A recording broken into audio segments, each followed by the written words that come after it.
World Hindu economic forum हा स्वामी विज्ञानंदजी यांनी काढलेली संस्था आहे। दरवर्षी याची कॉन्फरन्स होते। या कॉन्फरन्समध्ये मी या ठिकाणी आलो होतो। जे आपलं हिंदू तत्वज्ञान आहे त्या तत्वज्ञानामधले जे आर्थिक मूल्य आहे त्या मूल्यांवर आधारित अर्थव्यवस्था उभी करायची हे याच्या मागचं तत्व आहे।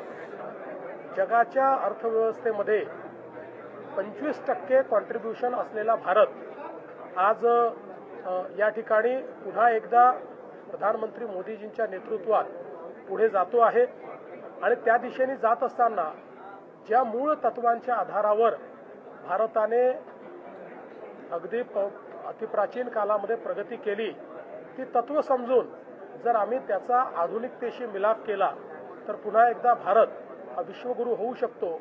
अशा प्रकारच्या फिलॉसॉफीने जगभरातले जे आमचे उद्योजक आहेत त्या उद्योजकांना जोडण्याचं काम या फोरमच्या माध्यमातून होत आहे आणि मला असं वाटतं की एक अतिशय महत्त्वाचं कार्य हा फोरम करतोय। तुम्ही व्यासपीठावर असतानाच एक गुंतवणूक झालेली आहे महाराष्ट्रासाठी। मला अतिशय आनंद आहे की बांगड सिमेंट जे देशातली जी सिमेंटच्या क्षेत्रातली एक सर्वात प्रमुख कंपनी आहे, पहिल्या 1-2 मध्ये ज्यांचं नाव येतं, त्यांनी चंद्रपूरमध्ये 2000 कोटी रुपये गुंतवण्याकरता लेटर ऑफ इंटेंट मला या ठिकाणी दिलेला आहे। तुम्हाला पंतप्रधान म्हणून चुकून का होईल त्याला याला काही अर्थ नाही। असल्या गोष्टींकडे मी लक्ष देतो।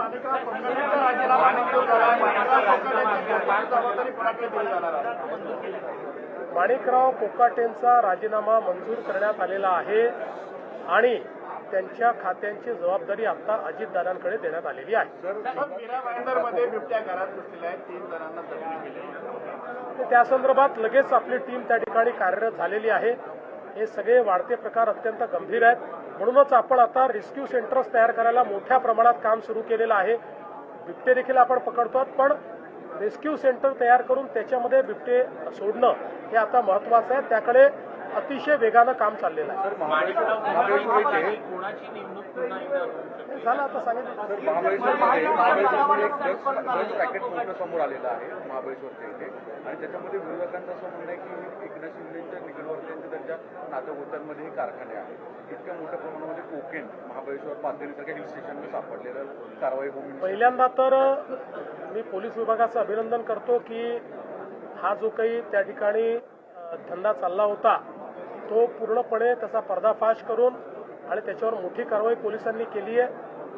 या संपूर्ण प्रकरणामध्ये जाणीवपूर्वक राजकीय दृष्ट्या कुठेतरी उपमुख्यमंत्री एकनाथराव शिंदेजींचं नाव आणण्याचा जो प्रयत्न चाललेला आहे तो चुकीचा आहे, तो निषेधार्ह आहे।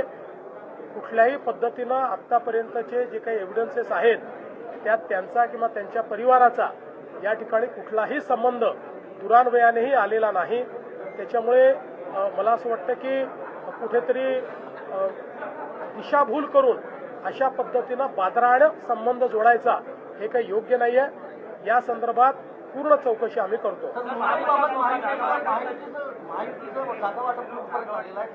चांगल्या पद्धतीनं चाललेलं आहे। आमचे जे दोन्हीकडचे नेते आहेत हे नेते नीट महायुतीचं जागा वाटप करतायत। मला असं वाटतं या 2 दिवसात ते पूर्ण होऊ शकतं।